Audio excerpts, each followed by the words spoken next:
So I want to welcome you today to our first meeting of the Connecticut Remote Learning Commission. And I am Charlene Russell Tucker, Commissioner of Education and also Chair of our Remote Learning Commission. And so I am pleased to welcome all the commission members here today, and we do have some staff on as well. But also we are being live streamed, just so you know that, because we recognize that our public stakeholders, or probably who are not members of the commission, are very interested in our deliberation and what's the commission is up to. So wanted to make sure that that is happening as well while we're meeting virtually. So very happy to have everyone here. And I just really want to get us to, I know we sent information out, so you have the agenda and some other documents that we did, but just for today, what we want are objectives for a meeting. It's just so we're all in the same space. We want to certainly introduce members of the commission today, so you know who's on here with you, to establish the purpose and the tasks of the commission. As we know, that's been laid out in legislation. We also want to establish some norms as we will be working effectively together, and to review the landscape related to our tasks, again, looking at what's laid out in legislation for what we need to accomplish and the timelines, to also think about the opportunities and any impediments of the efforts of the commission. I'm sure we're all here because we want to make sure that we can successfully address the tasks that were provided to us. And then at the end, we think next meeting dates, kind of the cadence, the rhythm of our meetings, to hear from you, just based on everything we have to accomplish, about having potential guests and any follow-up that is needed. So that is what we've laid out for us to accomplish today. And again, thank you for being here. And we've been fortunate to have, like any body meeting, that it's nice to have a facilitator that you can count on to keep things going, to keep the conversation going, to keep us on track, and also to keep us on time so we can accomplish our task. And I'm pleased that Executive Director of the State Education Resource Center, Ingrid Canary, will be serving as the facilitator of our commission. So I wanted to introduce Ingrid and immediately turn things over to her so she can get us moving forward. With that, Ingrid? Yes, thank you so much, Commissioner. Good afternoon. As the Commissioner indicated, my name is Ingrid Canary. I'm the Executive Director with the State Education Resource Center. And over the last many years, I have had the pleasure to work with the Commissioner and her staff, members of the State Department of Education, facilitating various groups and subcommittees. And I am just honored to be before you this time, facilitating this critical commission as well. So as we get to start, as the Commissioner mentioned, and one of my roles is to make sure that our tasks, objectives, times, we meet those timelines that have been assessed, and make sure that we value your time and to keep us on task and on a timely manner. So we will start our meetings on time and we will end our meetings on time. And those of you who have experienced my facilitation will know I honor time greatly. So with that said, one of the first things that we want to make sure that starting is to really build a culture in the virtual space that we'll have become too familiar with. So I'm just going to review a couple of things for us today. Make sure that we are all muted. And that is for the purpose of make sure that any background noise or any that does not enter into our space. Because we want this to be an interactive meeting, to be able to see your faces, your reactions, your expressions. We ask you to please have your videos on as much as possible. We do understand life happens, and every once in a while we need to be off camera, and that is quite all right. But most of the time at the meeting, we ask you to please to have your cameras on. If you want to interact to ask any questions, we ask you to please feel free to use the chat.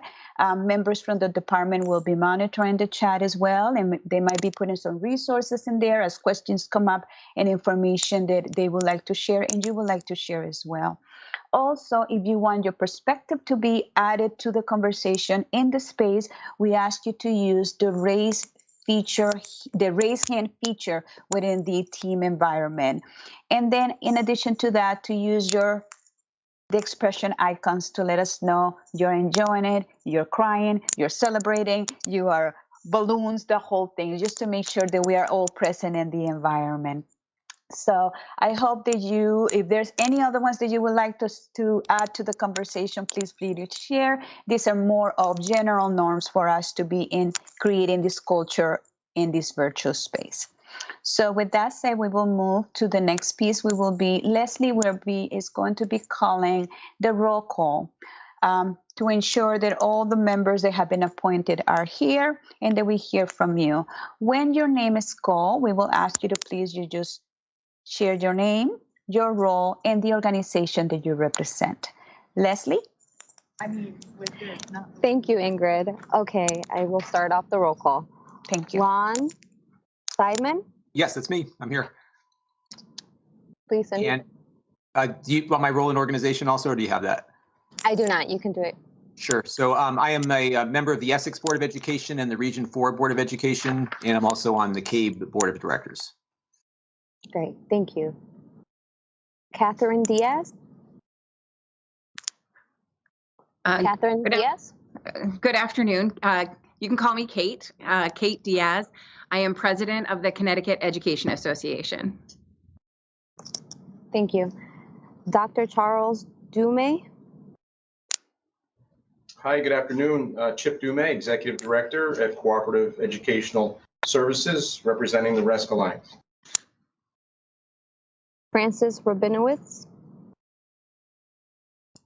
Hi, you can call me Fran. I'm Fran Rabinowitz. I'm the Executive Director for the Connecticut Association of Public School Superintendents, and I'm here representing superintendents. Lauren A. Mancini Everett?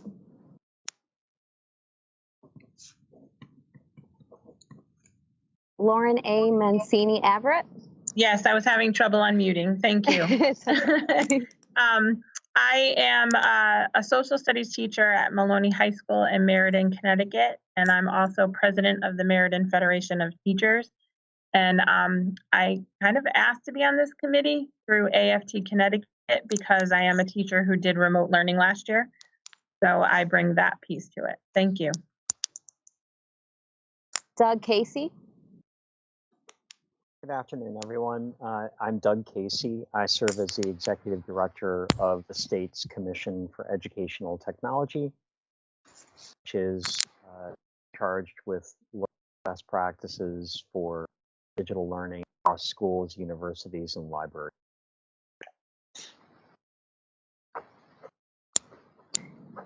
Catherine Gabrielson? Hi, I'm Kathy Gabrielson. I am the Director of Pupil Services with Stafford Public Schools. I am also the President of the Connecticut Council for Administrators in Special Education, and I represent CONCASE through Senator Duff's appointment. Dr. Evelyn Robeles Rivas? Good afternoon, everyone. My name is Evelyn Robles, and I am the Supervisor of Languages and Community Partnership for Meriden Public School, and I am here representing the Connecticut Association of Latino Administrators and Superintendents as the current president. Ed Klanaski? Good morning. Good afternoon. I'm Ed Klanaski. I'm the president of Charter Oak State College. So I'm 25 years of experience in online learning. And for the last 15 plus years, our organization has been running an adult online learning program for your adult diploma students. Michelle Levy? Hi, I'm Michelle Levy. I am with the Connecticut Office of Early Childhood.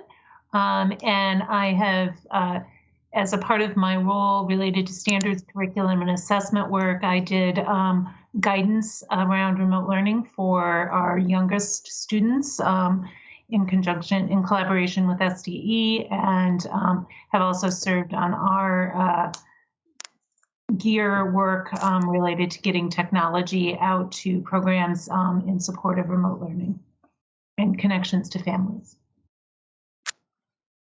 Tim Larson? Hi, good afternoon. My name is Tim Larson. I'm the Executive Director of the Office of Higher Ed and a disciple of the Commissioner Russell Tucker's fan club.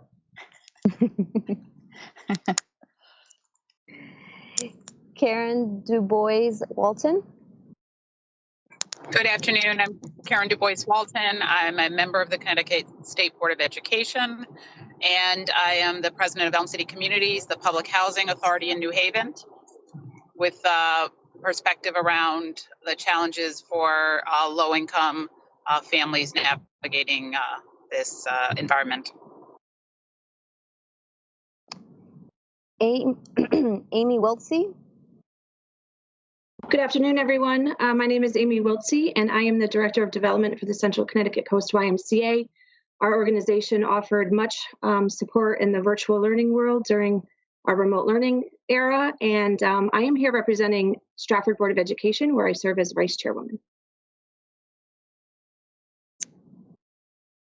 Thank you. Ingrid Parisi. I'm sorry, Irene Parisi. Good afternoon, Irene Parisi, Chief Academic Officer for the Department of Education. Ajit Gopalakrishnan.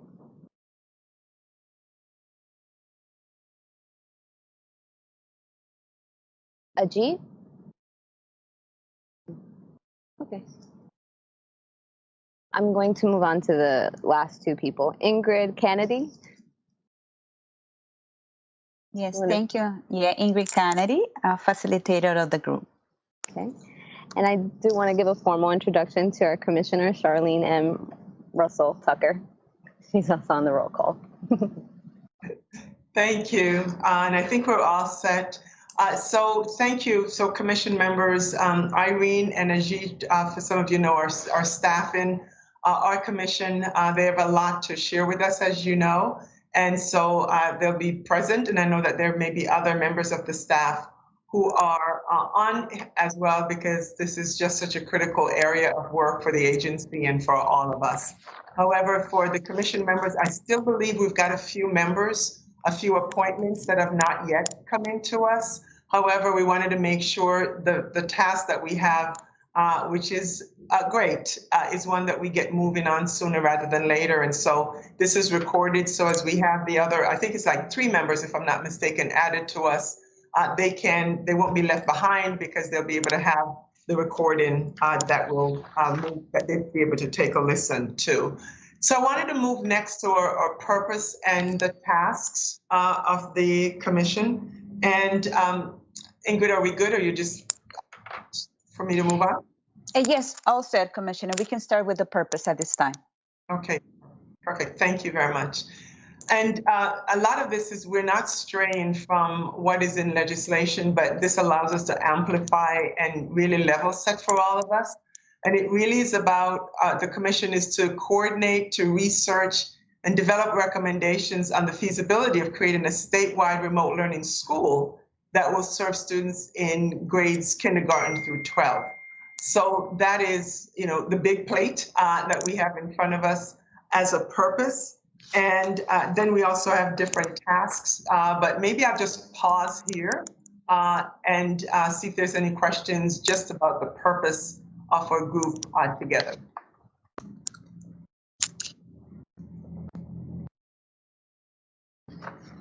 And you can raise your hand if you would like to add anything, and I can move on to task.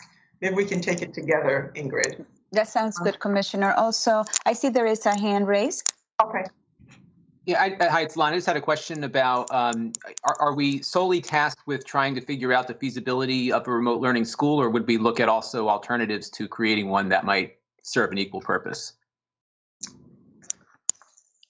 Oh, could you say more, Lon, in terms of especially about the alternative that you're referring to? Yeah, I don't know if there would be any. I'm just curious, in regards to, is our charge solely to think of a feasibility of a statewide remote learning school, or would we be able to suggest other alternatives like interdistrict cooperation, regional service centers doing things? Like, is it solely limited to the feasibility, or can we recommend other alternatives too?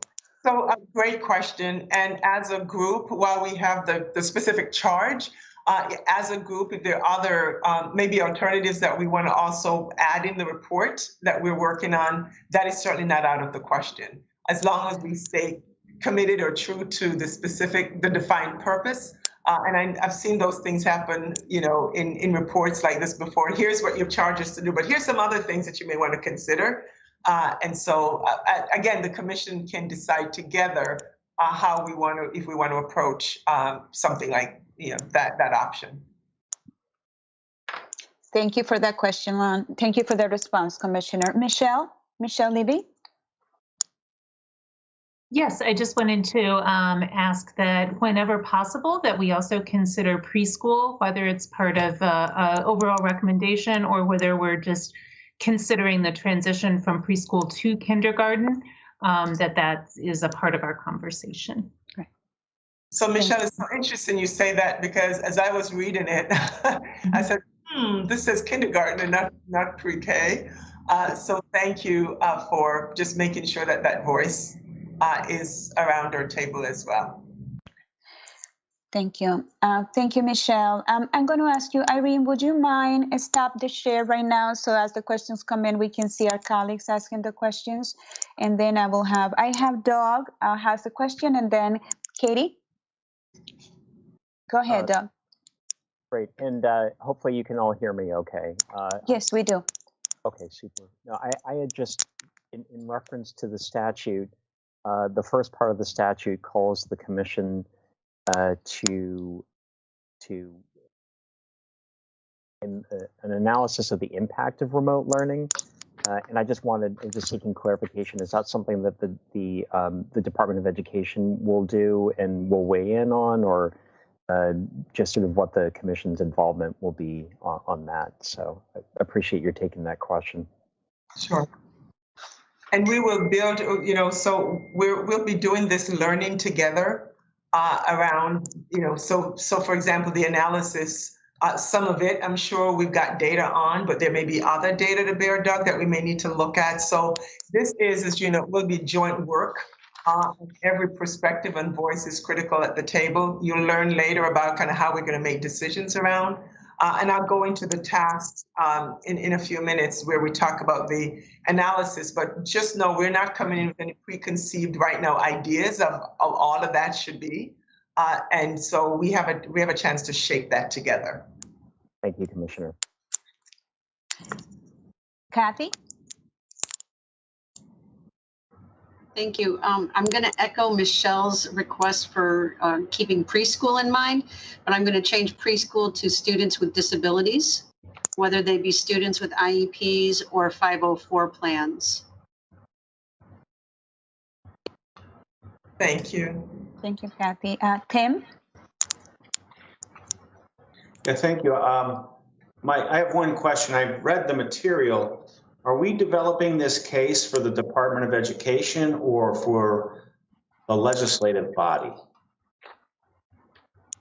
Once we have these recommendations and these observations, who is the audience, or who is going to make that determination? So ultimately, we submit this to the legislature. Okay, thank you. Yeah. So I'm going to wait just a few seconds to see if there's any other questions regarding the purpose. Okay. So Doug, I see your hand. Oh, I see another hand. Okay. Fran, go ahead. And then Evelyn. Just a quick, I guess it's a recommendation, and I know we are being objective and there's no preconceived way that we're going to go, but I would ask that we have a vehicle available to build on the experiences of the last year and a half, so that those are at our disposal to respond to and to make recommendations based upon what we hear, both the very positive and the very negative. If we can find threads in there, I think it would be great for us to be informed on that as we move forward. Thank you, Fran. Thank you. Evelyn? Just for clarification purposes, we're talking just the feedback on the purpose, right? Yes. Yes. Okay. Just saying that because I know that it was mentioned pre-K, it was mentioned special ed. So I think it's also important that we mention large numbers of English learners in the district. So just, like if we want to be a little bit more specific, then the English learners should be included as well. Thank you, Evelyn. Thank you. So let's see if we have any other questions before we move to the next item. Okay. Irene, would you mind putting the slide back up so that we can move to the next part? And I know I don't know if someone's being efficient and typing, but I know that there's a clicking sound that I know is probably being taped and recorded. So just a reminder for muting, just so we don't have that in the background. So thank you and we're taking notes, by the way, and this is being recorded, so we're capturing everything. So the tasks laid out is also kind of in these buckets. We'll analyze, as Doug just mentioned, current landscape in Connecticut and nationwide to provide recommendations about the provision of remote learning for students in grades, and I'll just say pre-K here, Michelle, to 12. And we'll create a report that includes the analysis and recommendations, including the impact on student performance, access to programs and services, the quality of learning, and which goes back to what was already said when we think about our different population of learners, what would that impact be on them is a part of what we need to look at. And the report will include the feasibility of creating the statewide remote learning school, which includes the fiscal impact, educational support, technical assistance, appropriate supervision. So when you think back, this is setting up a school with all of the requirements that would be there. And so that is the work that's laid out ahead of us. What Fran said and Lauren, think about why this commission has been put together and what great members we have representing different sectors and facets, because what we've learned, will be influenced by what we've learned last year, what worked, what didn't work well. And this commission will also have the ability to do, be it subgroups or focus groups. We can create for ourselves what we need to make sure that there's voices and perspectives even beyond us that's incorporated in the work that we're doing. So just wanted you to be aware of that. And at the end, certainly the analysis of the report will be submitted to the joint standing committees of the General Assembly to answer the question that was asked before. So a lot of what's here, again, is laid out in Public Act 21-2, Section 387. So that's the information that you have. And additionally, in terms of timeline, that no later than, just so you're aware that of the deadlines, we've got to keep the commission involved in everything that we're doing, but not later than July 1, 2022, that the analysis, the feasibility report must be submitted to the governor or state board, and I said the joint standing committees of the General Assembly. And then we have to use that report to develop a plan for the creation and implementation of a statewide remote learning school. Please know that all of that will be done in collaboration with you, right, with the commission. So we're all in this together, and that final report out must be submitted no later than July 1, 2023. The plan and all that must be submitted. So we have some work to do together, and that's really what we're laying out today that is available to us. So maybe some questions there. Ingrid? Yes, thank you. Thank you. Irene, would you mind? Thank you so much. Thank you. So let's see, questions that you have specifically about the task of the commission as mentioned by the commissioner today, or any other ones as you have read the report that it was sent to all of you. Questions you might have regarding the task. Doug? this is not a question. It's more of a comment. As I looked at the statute, I think it's a good reminder for me and maybe for others.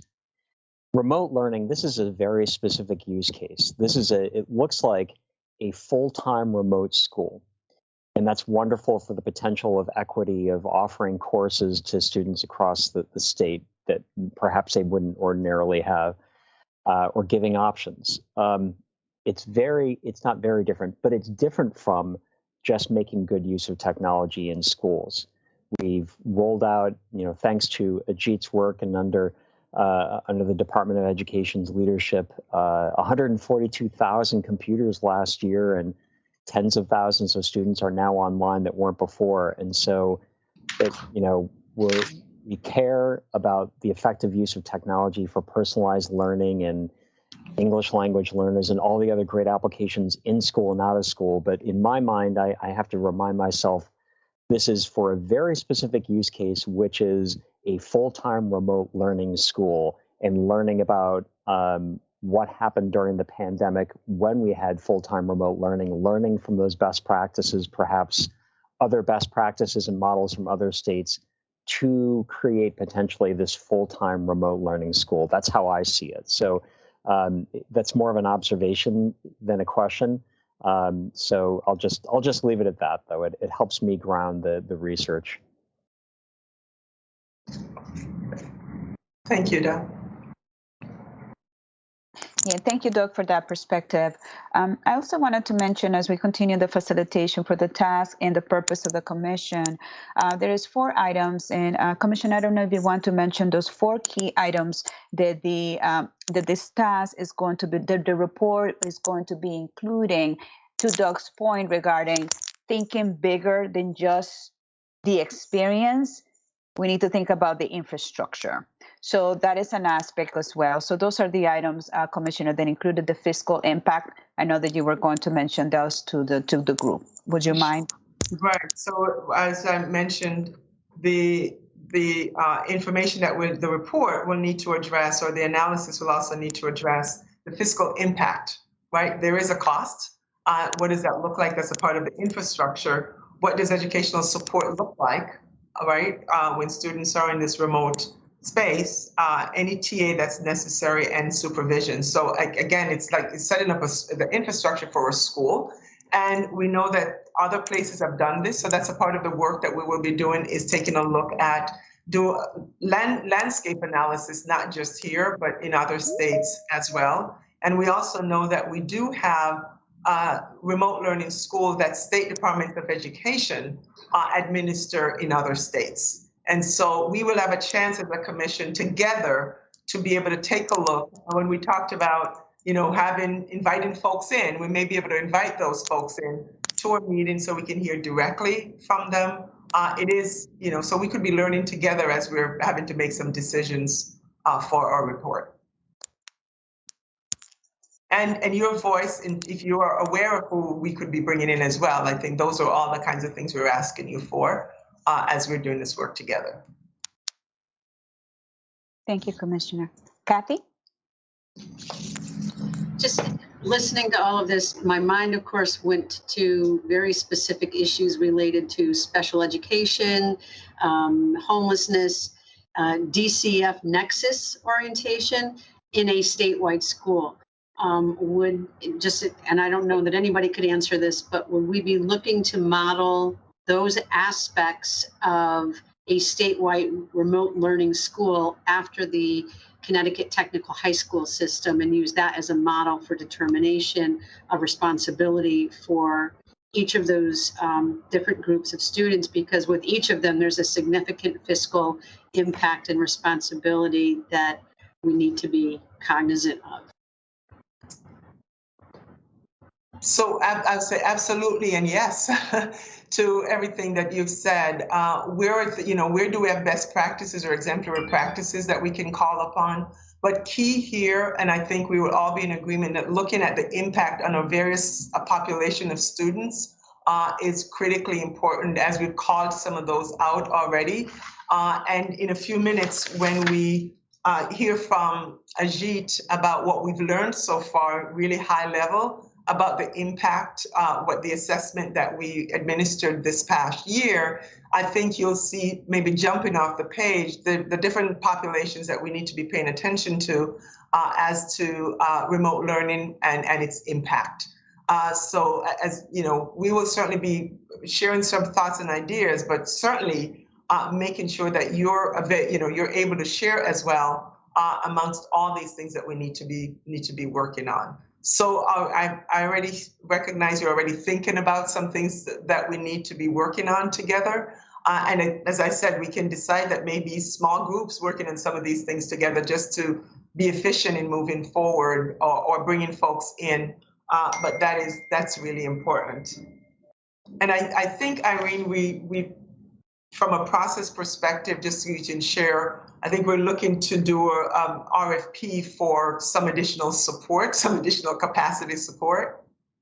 Yes, that is correct. Right.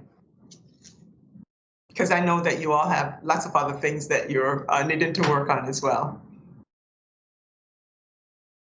Thank you, Commissioner. Any other questions regarding the task? I'll just say this is one thing I'm sure we'll continue to revisit as we keep moving forward. Great. So I see Ed, feel free.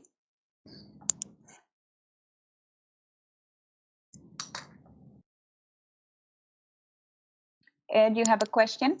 You may have to unmute yourself. Yeah. All right, that's better.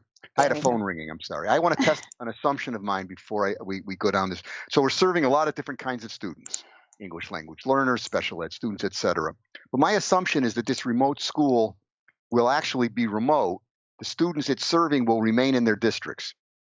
So in my mind, I'm picturing a school that's electronic, where instruction occurs, but the students remain in place.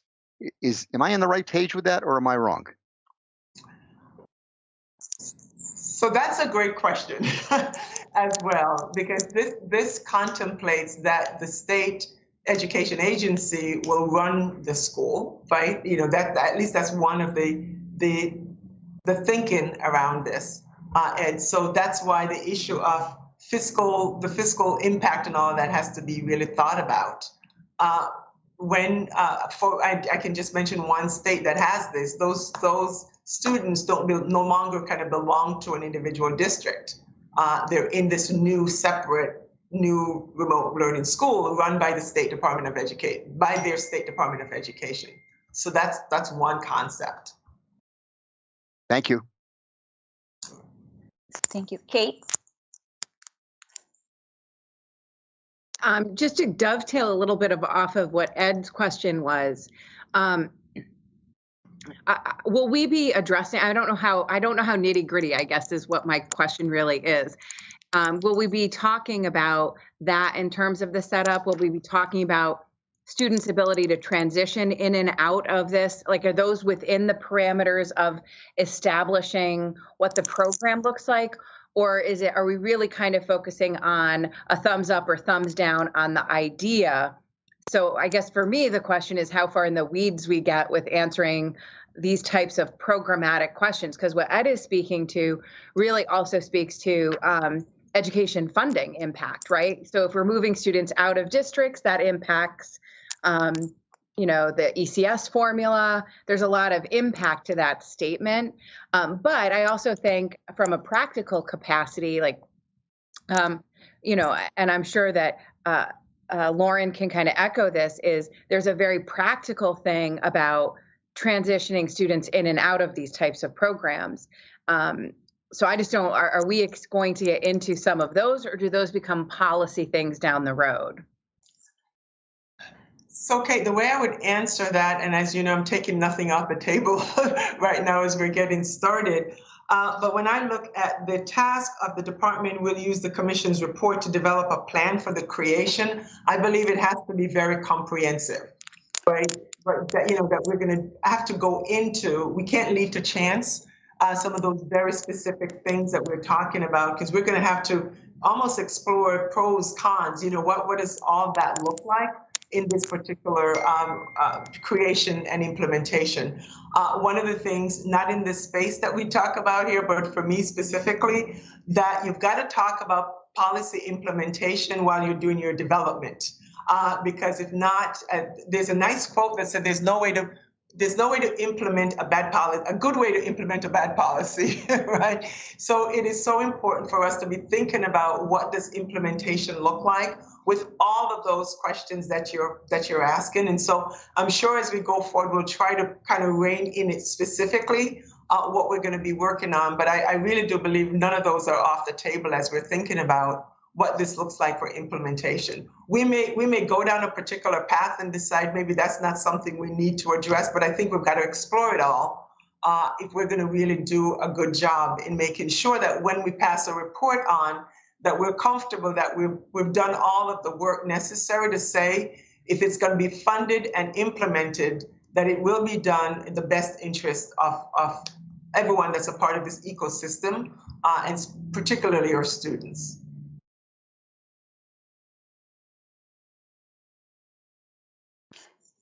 Thank you. Fran?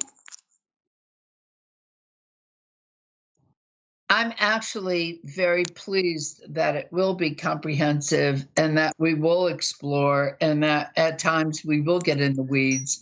Because to be honest with you, some of those weeds questions will determine whether or not we can support a remote learning environment. Some of us may feel very strongly about how that's set up and how it's run, and that will require weeds questions. So I'm pleased that it will be comprehensive. Thank you, Fran. Lon? Yeah, I just wanted to add too that a lot of districts have been doing remote learning already, even pre-pandemic. You know, my district has been subscribing to that virtual high school nonprofit, VHS, I think it's called. So, you know, there is some experience out there. I think there's certainly issues related to how you manage that and how might a local district manage a student going to a state-run school. So I'm eager to learn. Obviously, I have a perspective as being in a small town district that's in an area that's kind of far away from urban districts. So I'm eager to hear the perspective of others. But, you know, I just want to make sure that we keep an open mind with all options on the table. And we have a lot of resources already within our existing public schools where we have districts like mine that have significant population declines where we do have capacity, and it's not always feasible to bring students from another district to us given the distance, but we could offer those services remotely. And I'm also eager to hear a little bit later in the meeting, it looks like the outcome of what we've seen on measuring hybrid and virtual versus in-person.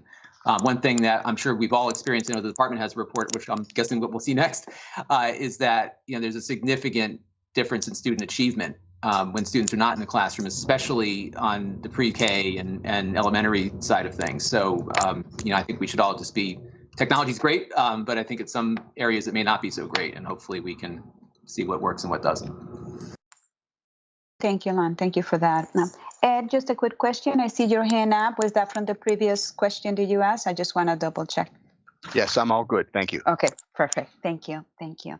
So I don't see any other requests to enter this space. So one of the things that I also want to remind all of you that my role as a facilitator is to ensure that all the perspectives in the space, and as you can hear your colleagues bringing the questions and asking and presenting their perspectives, the diversity of expertise, content that we have in this space. To that end, and we have a huge task ahead of us. When I read the purpose, the commission is not only to provide this report, it is to coordinate, to research, to develop recommendations. So we're going to coordinate, we're going to be researching, and we are going to develop recommendations for this particular feasibility study. That means that we're going to have to go deep. As you all mentioned, we're going to go into the weeds. So that means that we need to create a space, not only this virtual space, and at some point I know we will have the opportunity to be in person as well. There's going to be some hybrid models as well for us, So we wanted to introduce you to a couple of group norms and some aspects of how do we achieve decision, how do we process all this information that we are going to be putting together. So I'm going to have you to take a look at this, what we propose in as some group norms specifically to our interaction with each other as we present ideas and thoughts. So the first one is equitable participation. We want to ensure that everyone's perspective is in the space. In order to be able to do that, we're just going to have to pause about everything that we're doing outside this commission for a second, for 90 minutes in some cases. It might be 3 hours other times, just to pause so that we can be in the space and that we are open and allow for constructive silence. We don't have to fit in information every time that we're silent. Sometimes the silence, that moment is going to give us the opportunity to really reflect on what it was said. So we don't have to respond right away. We also said we want to make sure that we are active when we're listening. Paraphrase, ask for clarification. This is what I heard you say. This is what I understood. Is this what the legislation is talking about? So we're going to be paraphrasing what our colleagues are saying. When we say be present about active listening, it is in order to be able to be in the space and provide our perspective, we need to listen to what our colleagues are saying.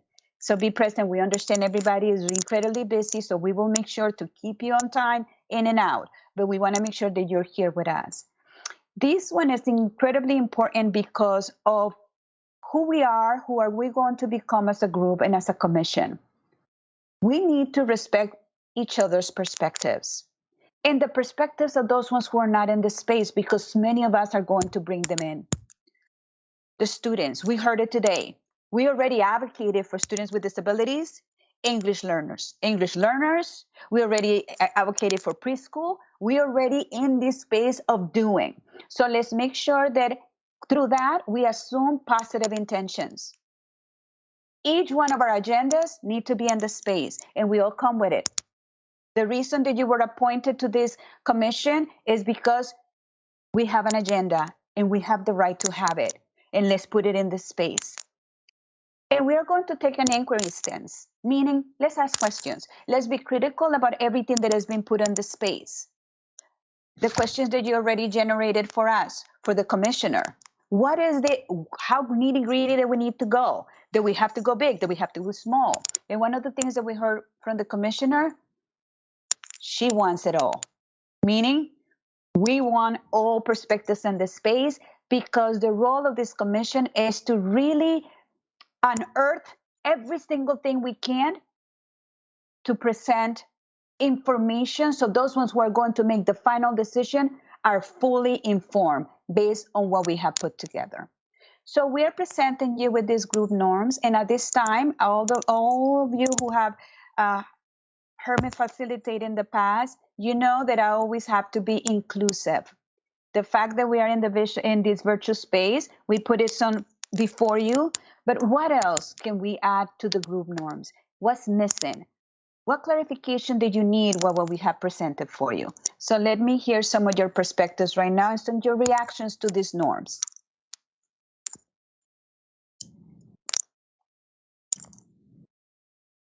Kate? So I feel like the norms cover kind of the really important pieces.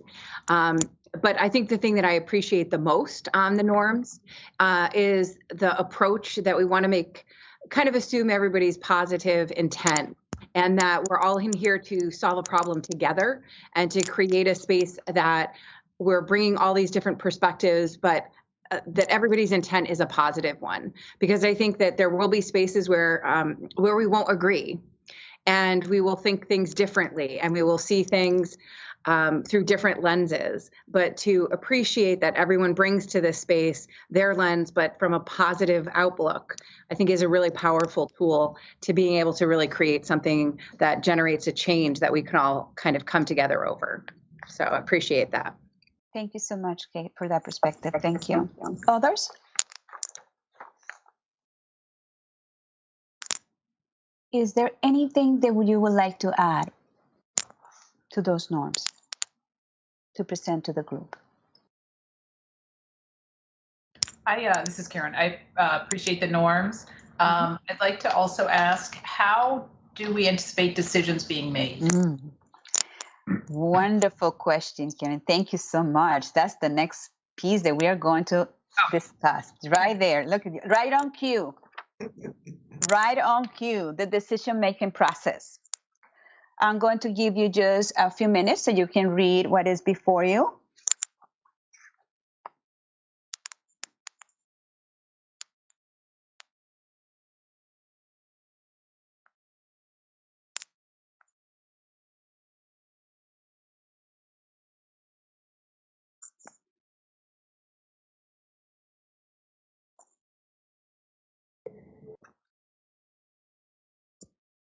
So, Karen, to your point, we are going to be making decisions based on consensus.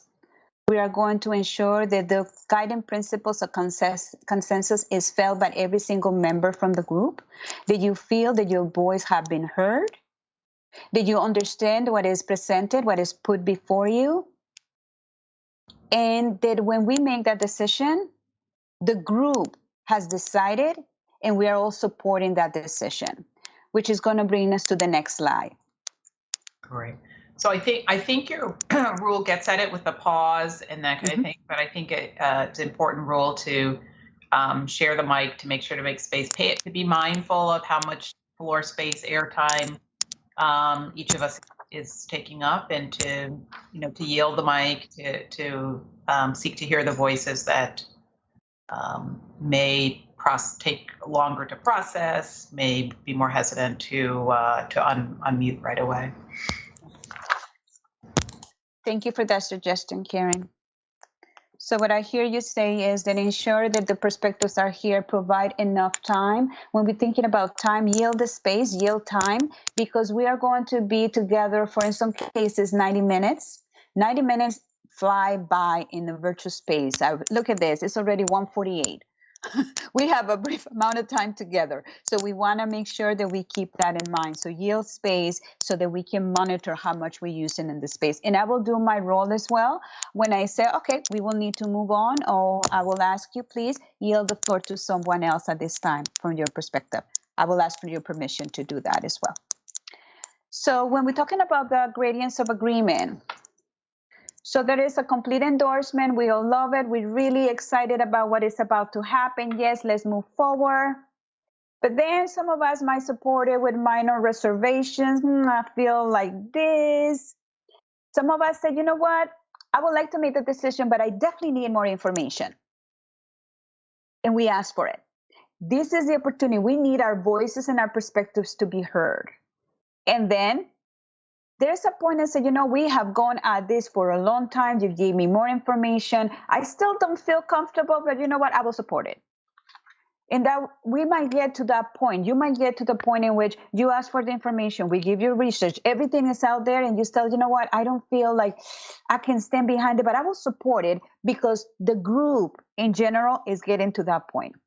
And then it's a point that there is significant disagreement by every member of the group. We all don't feel like that we can support it. That means we need to regroup and come back to say, okay, let's restart, re-engage, and get to the point together.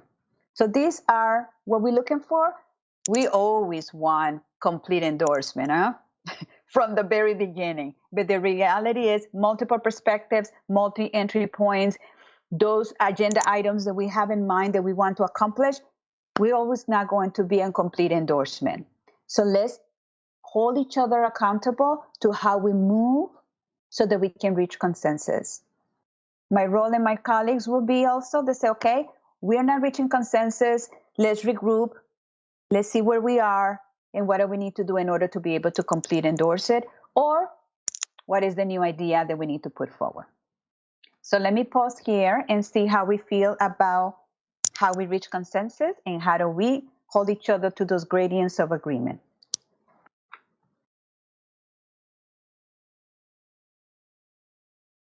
Since we're good, I got some thumbs up from Ed. Thank you. Very good. All right, good. So we have established some group norms. Karen was able to really bring to the forefront that we need to make sure that we are very aware of how much space we're using and to make sure that we yield that space.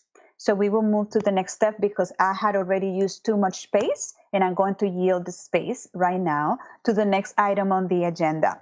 And that is specifically, we are going to hear from Ajit, Chief Performance Officer, and from Irene, Chief Academic Officer, who are going to be sharing some of the information. Some of you asked earlier, we are going to be using some of the information that we have learned, and here we are. So Ajit, you have the floor. Thank you very much. Good afternoon, everyone.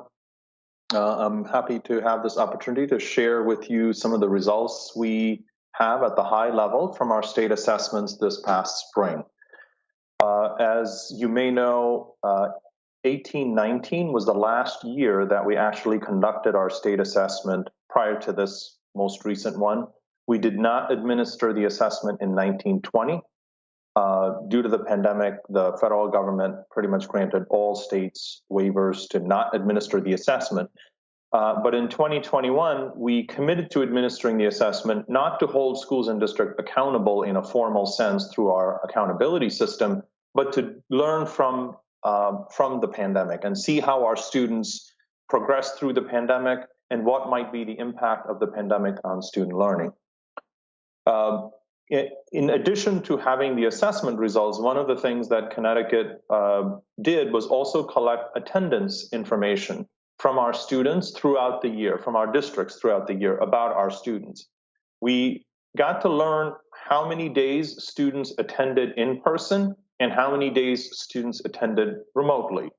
This may have been remote due to suddenly the student having to quarantine, or maybe remote days that may have occurred because the whole school had to close for whatever reason and had to offer instruction remotely, or instruction might have been in a hybrid format where the students were in person 2 days and remote 3 days. So we got student level attendance as well. So it allowed us to then analyze our assessment data using that attendance information to then see how did students who learned in different learning models, how did they grow through this pandemic? You know, it's one thing to look at achievement, straight sort of achievement results, but they often have changing student populations. So, you know, if you're comparing last year's third graders to this year's third graders, they're two different sets of kids, right? So when we do sort of the impact of something that happened in the middle, we tend to use a pre-post approach. So in this case, the chart that you have up front here is showing you the English language arts, the ELA results, as well as the math results for two groups of students. It shows it for students with high needs, the top two charts, and then it shows it for students without high needs, the bottom two charts, ELA and math. And what do we mean by high needs? We're speaking about students who may be English learners, students with disabilities, or from low-income families.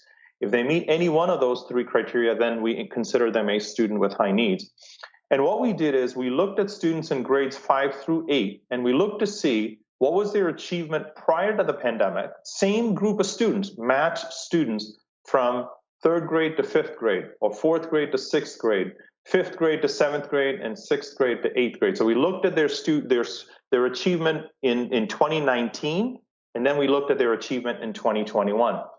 And what we saw, and here we're showing you grades 5 through 8 combined, and what we saw is that students who learned remotely tend to lose more ground, whereas those who learned in person lost the least ground academically. And this held true whether we were looking at students with high needs or students without high needs. We also disaggregated this data by grade. We've looked at it by different subgroups, and the pattern generally seems to hold. So here you'll see that there are declines even for in-person students, right? And that's kind of part of the story here too, is that for students who learned in person this past year, school was not necessarily the same as it was 2 years ago. You know, sometimes the teacher who was teaching students in person was also teaching a group of students who are learning remotely. Concurrent teaching that was going on, which was obviously challenging for many educators. So in-person instruction wasn't even the same. But for students who learned remotely, they definitely lost more ground, sort of any which way we slice the data. And to say it differently, students who learned in person lost the least ground academically. We saw this in the early days with our attendance data as well, in terms of chronic absenteeism being greater on remote days and attendance rates being greater, being lower on remote days. So we saw sort of these attendance challenges for students on remote days, but this kind of provided us with even more sort of confirmation of student learning through the pandemic. Could we switch to the next slide, please? So this slide takes a longer term view, and I see a question has come up, and I'll take that question after this slide. And this is my only other slide, so just to set the, I'm not going to go on for too long here. So this chart looks at a specific grade here. We're looking at students who are in grade 6 in 2021. And we're looking at two groups of students. Again, the students with high needs on the left and students without high needs. So you'll notice that in 6th grade, students did not have a test score in 5th grade, but they had test scores in 4th grade and in 3rd grade. So what we did is we matched the students from 2021 all the way back to 4th grade and 3rd grade. And then we looked at their trajectory over this 3-year or really 4-year period with a missing test score in the middle. And the 3 solid lines that you see, the green, the blue, and the purple, represent the students who learned in 3 different ways in 2021, whether they learned in person or hybrid or remote. And the dotted line actually represents growth for 3rd through 6th grade, but prior to the pandemic. So this was really from 15-16 to 18-19, sort of a 4-year stretch prior to the pandemic. And what you see clearly is that growth prior to the pandemic, especially from 4th to 6th grade, you'll notice that the dotted line maintains that trajectory that it had from 3rd to 4th grade. But then when it comes to the pandemic years, the solid lines, they all have less steeper growth. And you'll notice even students without high needs are losing ground compared to their pre-pandemic peers. So the pandemic clearly had a strong impact on growth during the pandemic for all students, and especially for students who learned in hybrid or remote formats.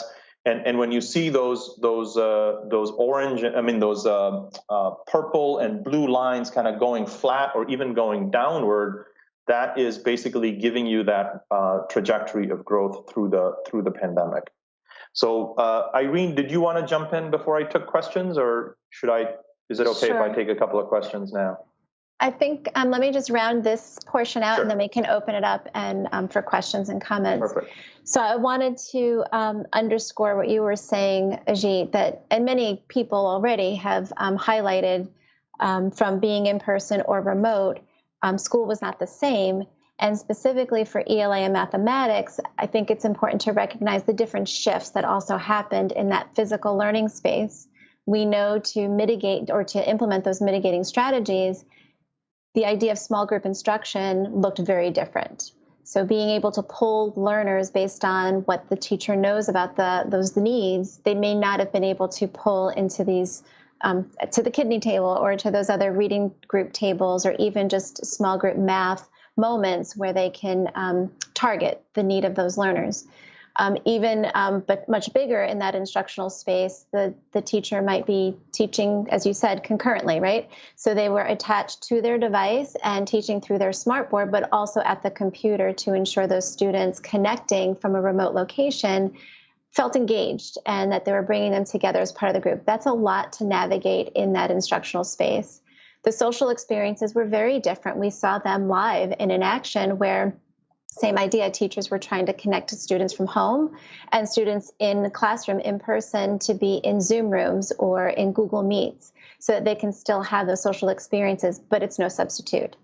and even the shifts that we have heard from the field in providing tiered supports for learners, even just making, building those relationships and strong relationships was just very different. So these are just some additional attributing factors to the evidence that you just shared, but also things that we need to consider as we go forward in this work. So Ingrid, I'm going to stop sharing and we can open it up for additional questions.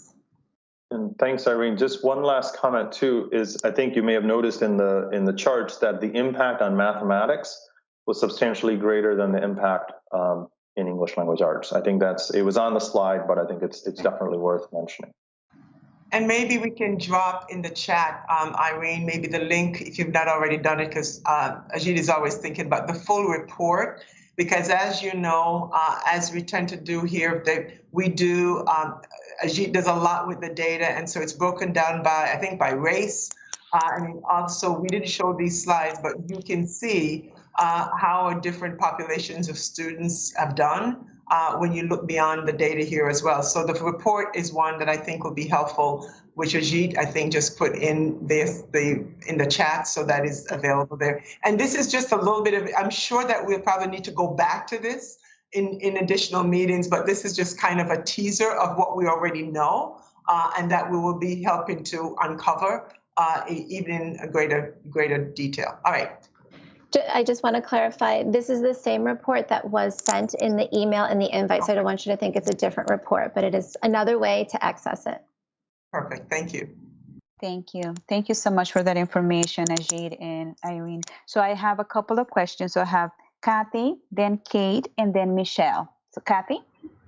Hi, thanks. Ajit, I have two questions and a comment, because I don't very often see special ed students losing less ground than their general education peers. And in math, it seemed to be that while their scores were not great, they lost less percentage points than their general education or non-high needs peers counterparts. So that I think is significant. I don't know why it happened that way, but I think that bears looking into. And then just two other quick questions. Do you have data broken down by districts that had teachers specifically dedicated to remote learning so they weren't pulling double duty? And will we be looking at early childhood outcome data the same way that we're looking at SBAC data for those preschoolers who were remote versus hybrid versus in person? Excellent observations, questions. I think to react to your first point, the reason, we're looking at one measure here, which is proficiency, which really is a binary measure, right? A student is either proficient or not. And you're really looking at whether students are above or below a particular cut score, not necessarily looking at the magnitude of the change on the scale. So when you look at it that way, you're absolutely right that the volume, the magnitude of the decline in that percent proficient metric seems to be greater for those without high needs, right? That's your observation. And another way to think of it is that on the proficiency scale, the students with high needs were already performing at a lower level. And so, yes, there was a drop, but the extent of percentage drop for those with those without high needs may have been greater. But we weren't necessarily looking to quantify that as much as look at the trend of across the three learning models, and that seemed to hold. Another way to look at that would be to look at scale scores and changes in scale scores. And that too can vary depending on where you are on the scale. If you're if you're not strong in a particular subject, maybe there's only so much you can go lower on the scale, if you will. To your other question of whether we know concurrent teaching versus separate remote teachers, unfortunately, we do not have that information in order to disaggregate the data that way. So that is not a slice we will be able to do because we just don't have that data, because you really need to get down to the student level to know what they experienced. And sometimes in districts, even within the district, there were variations in particular schools or whatever. So it's not as clean to be able to do that. And lastly, on pre-K, we don't really have a measure of progress like this at the state for all kids, except for those in special education, the special education pre-K students, when they enter and exit, we have the Brugant stat that I guess we could try to look at. But for general ed kids, we don't have a measure. We just have sort of the teacher rating at kindergarten entry, and we're just in the middle of collecting that this year after this sort of crazy pandemic year, and especially when last year we know that many parents may have held back their pre-K and kindergartners as well. So we will be watching this year's kindergarten entrance inventory even more closely than any other year, which we do as well. But thank you. Ingrid, you'll have to unmute. I'm trying to respect the muted feature. Thank you, Ajit, for that. So I have Kate, then Michelle Long, and then Doug. Go ahead, Kate. I just had a few data questions. I was curious if we removed the students who may have participated in the 18-19 year and then, or 18-19, but didn't participate in 19-20, because I know we did have significant portions of students who opted to maybe not fully participate in testing. So I didn't know if we accounted for that drop off. And I have like 3 questions, so I don't know if you want them take them one at a time. So in 19-20, that's an easy one. In 19-20, no one had scores. So in between 18-19 and 20-21, sorry. Okay, no worries. Then it's a little more involved answer, but I will give it now. In 2021, we actually had very good participation overall. So when it came to students who learned in person or in hybrid formats, our participation rates were very good. For students who learned remotely, this year we offered a remote testing option as well. So many of the remote students came in person to take the test, but others took the test remotely. In the analysis that I showed you, we did not include the scores for the remote learning students who took the test remotely, because we're still in the midst of analysis, and our initial analysis kind of raised some questions about comparability for us. So what we did was we looked at those who tested in person among those who learned remotely and confirmed that they actually looked like those who did not test or tested remotely, meaning that those who tested in person looked like the rest of the kids on average at the state level. In fact, what we saw is that those who tested, and to be more precise, actually were a little less high needs representative than those who didn't test. Meaning that if more of the high needs students had tested in person, the achievement of and the growth of the remote student population could have looked even a little bit lower than what it did, meaning that it would just have bolstered our conclusion that we presented, that remote students lost more ground. I don't know, convoluted answer, but basically we did do some comparisons on participation to make sure that what we were saying was defensible. Well, that kind of led me to my next question, which was whether or not students were tested in the modality in which they learned. Because, we had an issue, certainly my experience as an educator was that we kind of trained kids to think and work in a remote environment and then tested them differently, or vice versa. It also happened in the other way, where we taught them all in person, paper and pencil, and then sat them at a computer and tested their achievement, but that wasn't the modality that they'd been learning in. So I think, and we don't have to answer that today, it sounds like you already did, but I think that's something as we talk about the efficacy of remote instruction, we have to be mindful that if you switch the assessment tool to not reflect the way we've been instructing, that can influence our outcomes. So I think you've kind of nudged that already. And then the only other thing that this kind of brought to my head, again, in the idea of efficacy, is do we have data on, and I think you probably don't based on your other answers, but those who wanted to be remote, those who voluntarily selected being remote versus those who were required to be remote? Because my consideration as we look at this as a model is, I think that may be a significant factor in terms of data. So I don't know if that's accessible to us, but it's certainly something that we might want to consider how we could acquire some input in that regard. Yeah, that is not something we have in terms of who opted to be remote, and the reason I say that is it wasn't clean in that there could have been certain grades that went fully remote for 2 weeks because of a COVID exposure, quarantining, whatever. We just saw them as remote days. We didn't know that those were days necessarily that the school was quarantining or the school was closed because of a health issue. So we didn't have that level of information. We had learning model at the district and grade level. So it was, maybe we can get somewhat close to it, but not precisely. And in terms of the test mode, all I'll say is that the Smarter Balanced assessments have been, since the inception, computer delivered.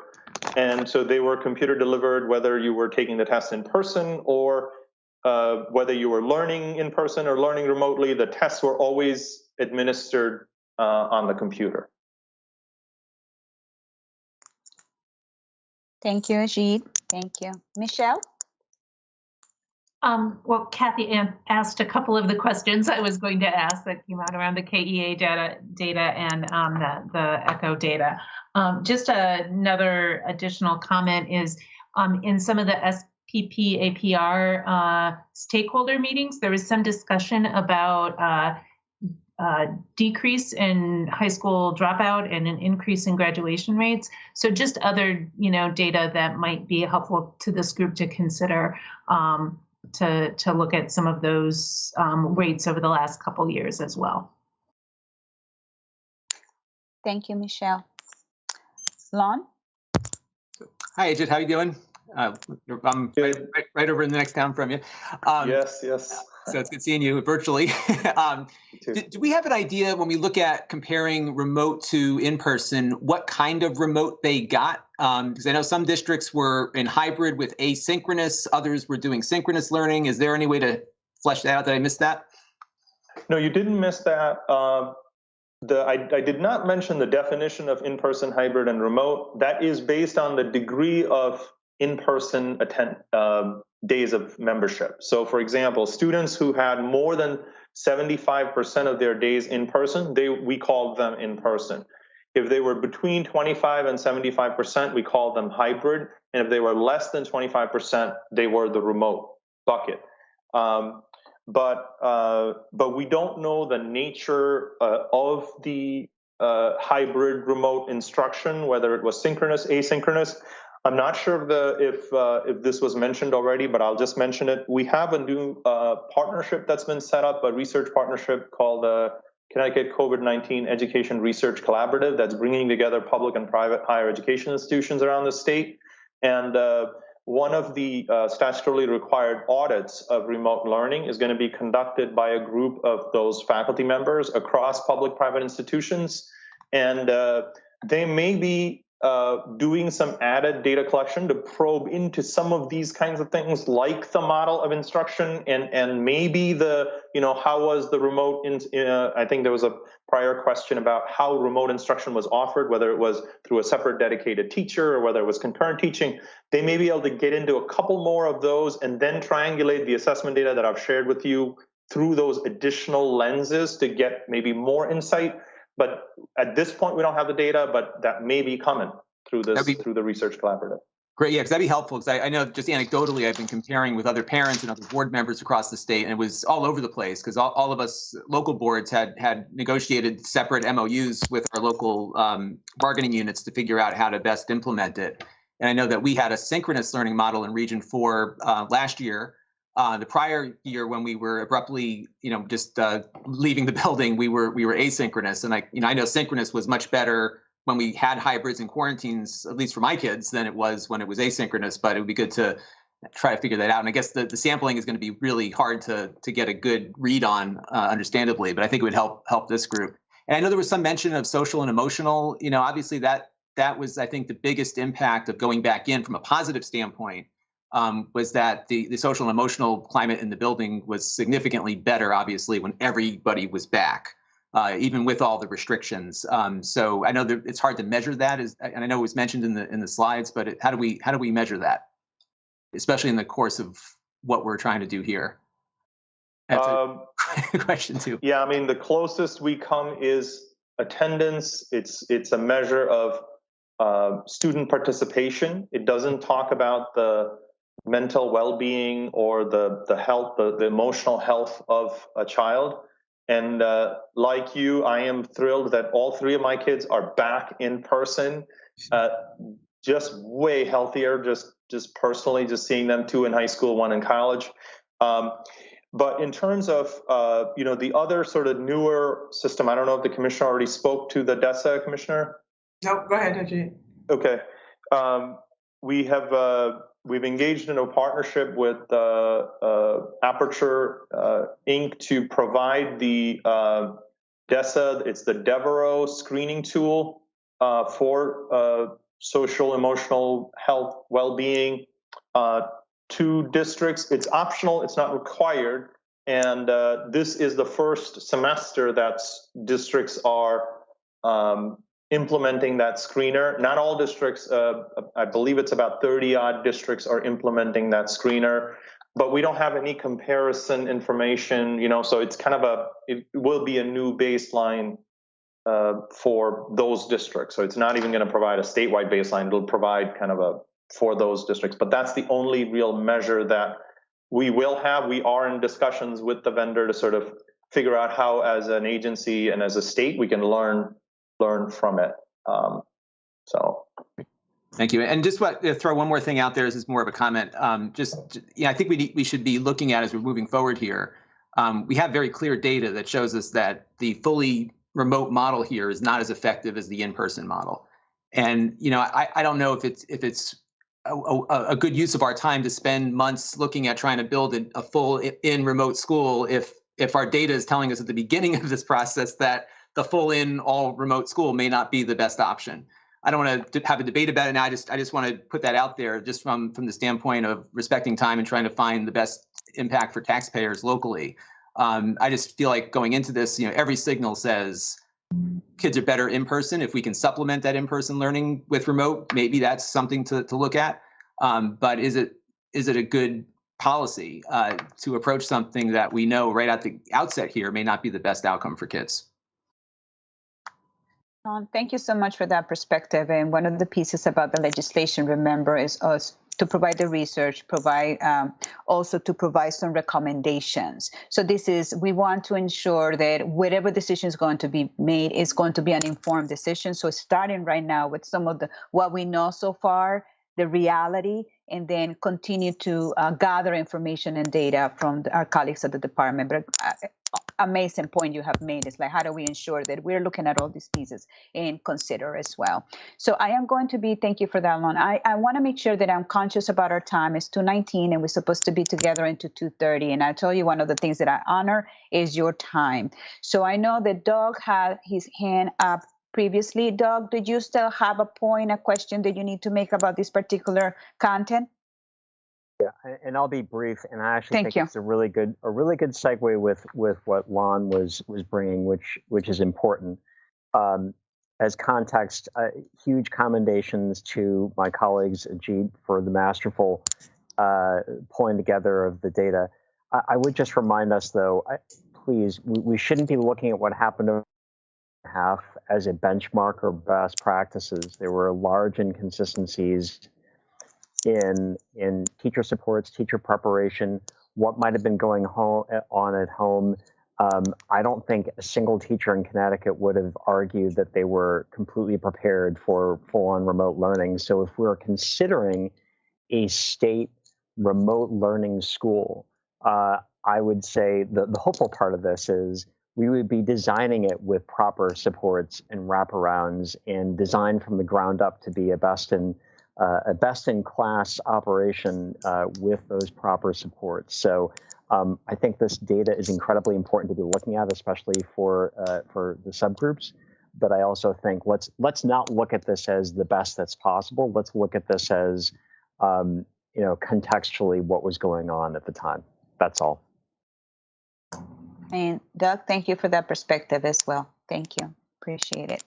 So it's 2:20, and I know some of you put your hand up again. So I'm going to see if, I'm going to present you with two questions, and hopefully these questions will be part of your thinking for those who have your hands up.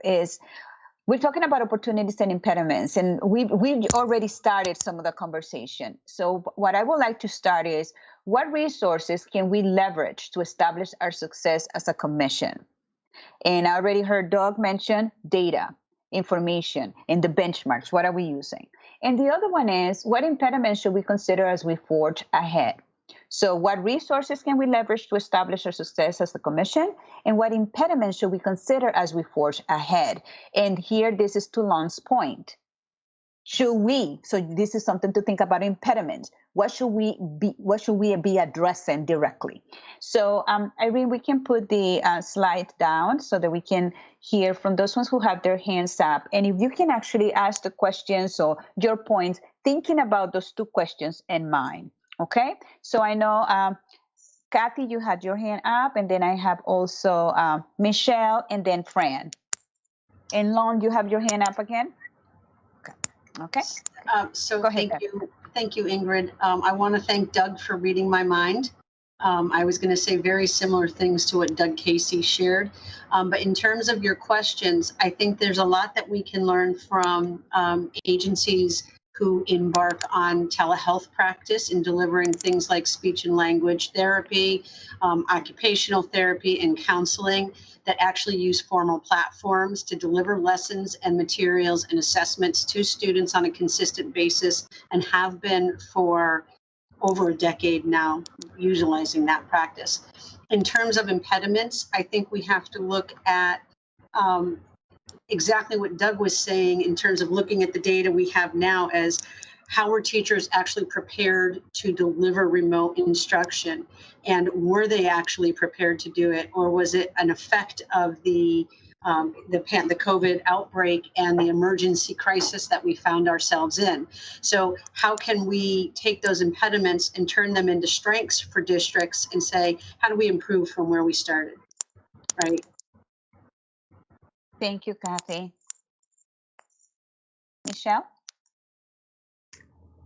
Yes, I just wanted to share that the OEC and SDE as well partnered for a while with the Erickson Institute, the Technology and Early Childhood Center, to offer some PD related to remote learning and how young children can learn from technology. That was a great resource. They have a lot of expertise.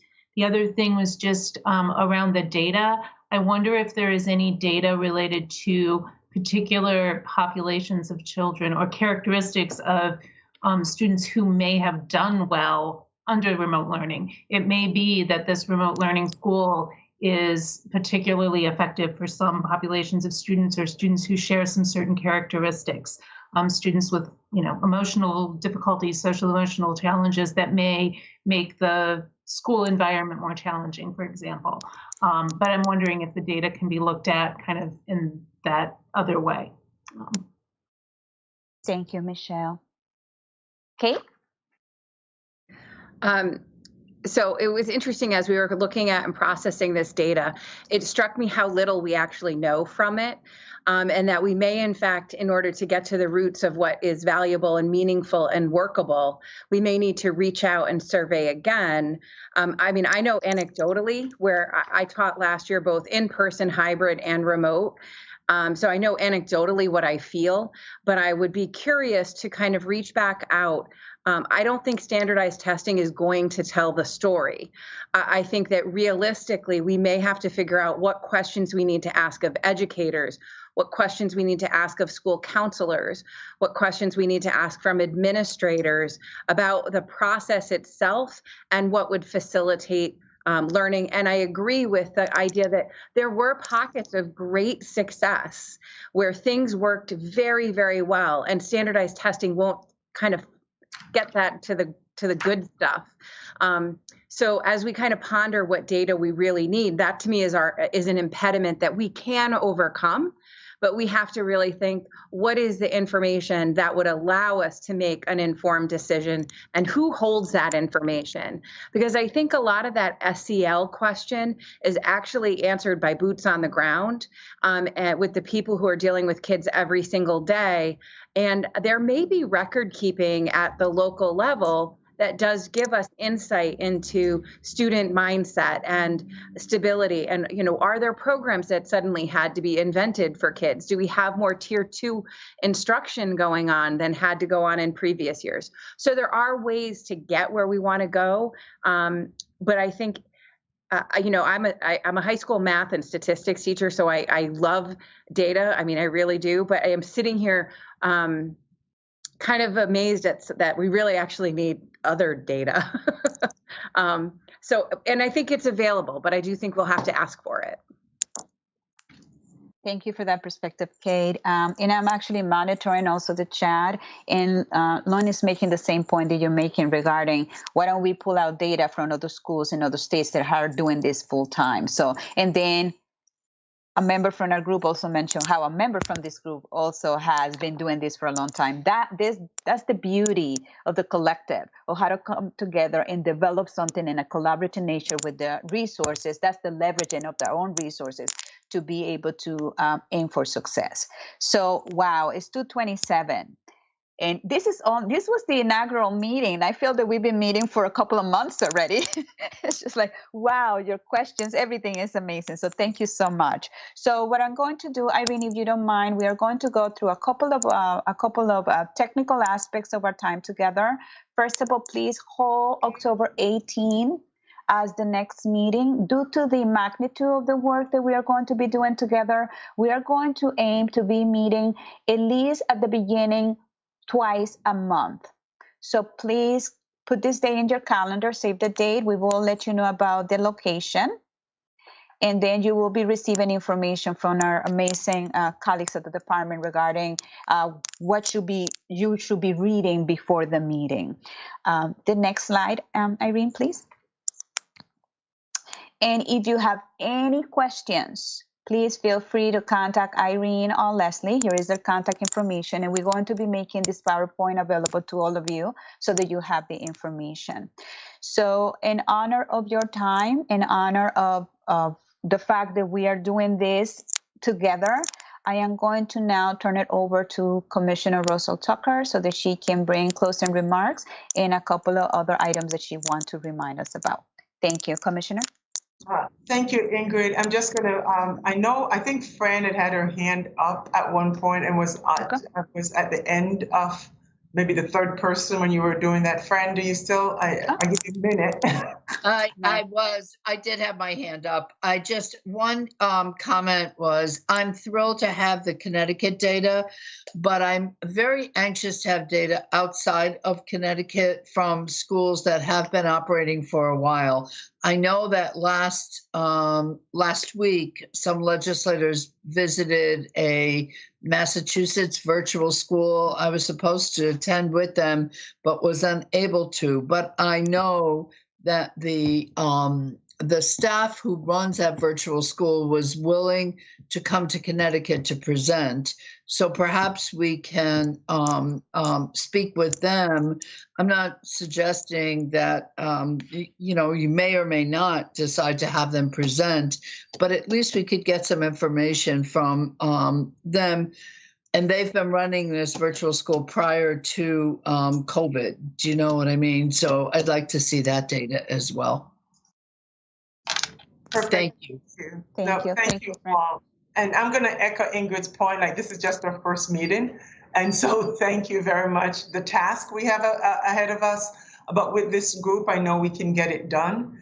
So that really is the positive, working together as a team in getting this with all what that comes with that, right? It really is important in the different perspectives that we have. So thank you for this first meeting. I hope you find it, I think it was very informative, just a level set for everyone and laying out the task. We've captured all your thoughts in between, I'm sure, and I see Irene will be communicating and make sure you have, and if you have thoughts, I've always said when the meeting is over and when you're giving yourself that downtime and you get a spark, right, of new information, to please share that with us. And so, again, I just want to thank you. Thank you for today. And I look forward to our work together. We've got great work to do. We've got an important task.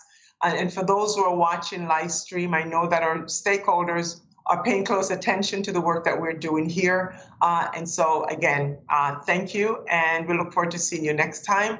Be well and be safe. Thank you, Ingrid.